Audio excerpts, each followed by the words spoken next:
Are you curious about one of the most overlooked secrets regarding what genuinely attracts women?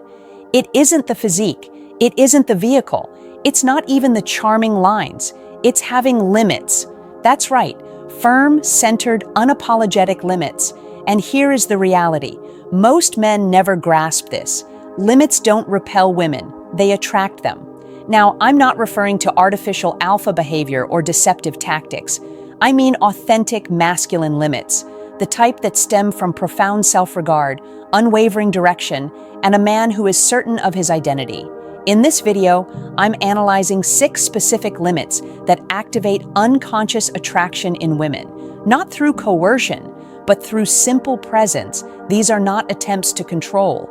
They are expressions of clarity. And when you maintain them, something changes within her. She senses it.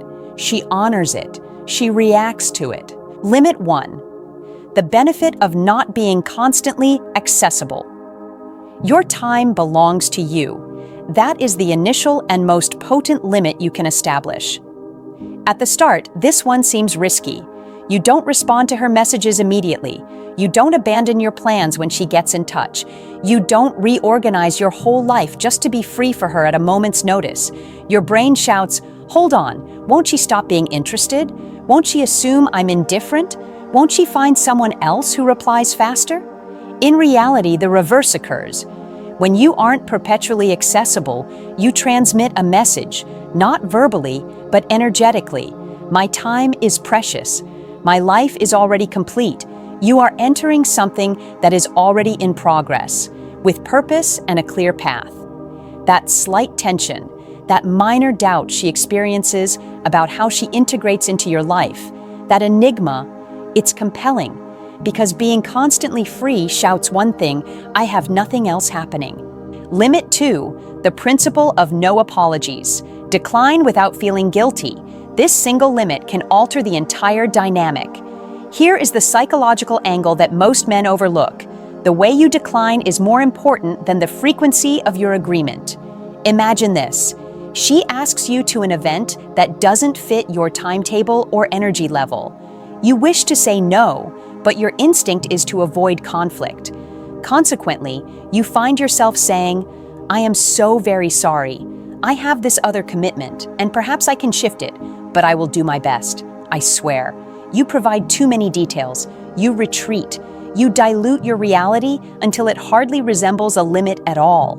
And she senses it. Now, contrast that with this. "Hey, I'm unable to attend, but I trust it will be fantastic. Let's connect later this week." Courteous, direct, self-assured. That is appealing. You weren't restless. You didn't express regret for your own priorities. You didn't seek approval. Limit 3, the automatic respect response. Address slight disrespect with composure. Most men believe disrespect is overt, but this is the reality. It is often quiet. It lurks in the smallest interactions. A rolling of the eyes while you talk, a cutting remark about your career, a minimizing statement before your peers, a jest that wounds just a bit too much. And most men, they ignore it. They assume she is only kidding. They let it pass. They convince themselves it is not significant. But here is the reality you must grasp. Allowing those instances to happen doesn't make you easygoing. It makes you unseen, not to society, but to her. Because whether she is aware of it or not, she is observing how you manage disrespect. And if you lack the self-regard to address it, she will not regard you either. Now, I am not suggesting you react harshly, sermonize, or initiate a confrontation. You remain composed. Limit 4. The composure challenge. Lead rather than react. Allow me to share something that will set you apart from 99% of men. A woman will probe your emotional stability long before she confides in your emotional capacity. And most men, they fail this challenge almost immediately. This is how it unfolds. She offers a light-hearted provocation. She makes a daring or cutting comment. She mentions something provocative just to observe the outcome. And how do most men respond? They get angry, become defensive, justify themselves, or worse, they withdraw completely. Do you know what this signals to her? He is brittle. He is unsure of himself. He cannot manage intensity. However, the man who remains centered, the one who registers the remark, waits, smiles, and says something like, "That's endearing. Do you always probe men this quickly?" That man, he has just reversed the dynamic. Limit 5. The silence of authority. Do not justify, simply determine. Let's revisit something most men do unconsciously. They explain excessively. They attempt to make everything sound pleasant. They compose 5-paragraph messages to mitigate a rejection. They rationalize in loops just to prevent her from being upset. But here is the issue. Every time you justify yourself excessively, you are not providing clarity. You are seeking approval. Even if your statement sounds self-assured, the underlying energy is hesitant.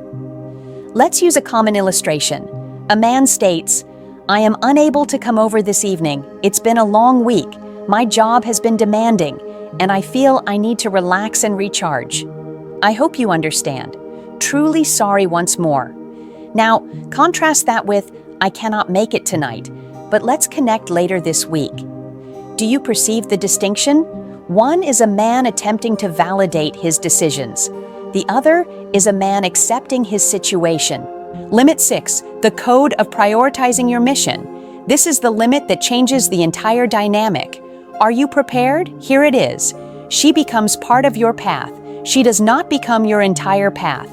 Let that sink in for a moment, because most men, even intelligent, driven men, forget themselves as soon as a woman becomes part of their life.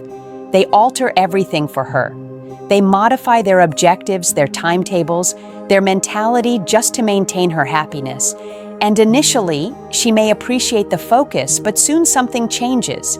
She begins to sense that his purpose is her, not his aspiration, not his development, not his objective. And do you know what follows? The attraction fades. But here is the paradox. A woman does not desire to be your entire universe. She desires to be a component of a universe that is already in motion. She wants to unite with a man who has velocity, a direction, an intensity that exists regardless of her presence. Bonus limit 7, the principle of not intervening. Do not try to solve her feelings, just maintain the space. Most men, particularly the compassionate, well-intentioned ones, stumble into this snare without even noticing. She is distressed. She is expressing herself. She is feeling deeply. And you instantly transition into a solution-oriented mindset. You offer statements like, "Just stop thinking about it. It is not that important. This is what you must do. You are analyzing it too much. Just do this." And while your motives are positive, what she perceives is, "He doesn't value my emotions. He is attempting to correct me rather than empathize with me." Here is the reality. A centered man does not attempt to mend her emotional condition. He provides a space for it. He pays attention. He stays calm. He remains focused without cutting in, offering solutions, or becoming restless. Bonus limit 8, the principle of enigma. Safeguard your complete history. Avoid disclosing too much too quickly. Here is a topic rarely discussed in relationship guidance. Women are drawn most, not to the men who disclose all, but to the men who disclose only what is necessary. You see, in this era of continuous messaging, online updates, and intense conversations by the third day, most men reveal too much of themselves. They discuss their past wounds, they disclose their monetary situation, they lay out every part of their history as if it were a counseling session. But this is the effect. It destroys the enigma. And enigma. Enigma is compelling. The masculine energy doesn't always justify itself. It doesn't present the entire novel on the first meeting. It allows her to speculate, allow her to investigate, allow her to make inquiries. Because when you retain a small amount, not from apprehension, but from deliberation, you generate attraction. What your limits communicate about you. Every limit you establish is a signal. It communicates, "I am certain of my identity. I am not fearful of losing things that are not in harmony with it."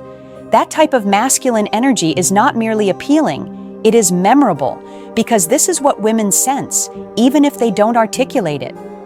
If he values himself to this degree, perhaps I will also be better when I am with him. It enhances the entire engagement. You are no longer attempting to be adequate for her. You are establishing a benchmark and allowing her to meet it. So, now share in the comments which of these limits resonated most strongly with you. Which one do you plan to put into practice, starting now? If this video assisted in altering your perspective, please give it a thumbs up, subscribe to Dark Psychology, and hit the notification icon so you never miss an insight that could revolutionize your entire strategy. Until the next video, I'm Amelia, encouraging you to establish the benchmark, safeguard your structure, and command the present.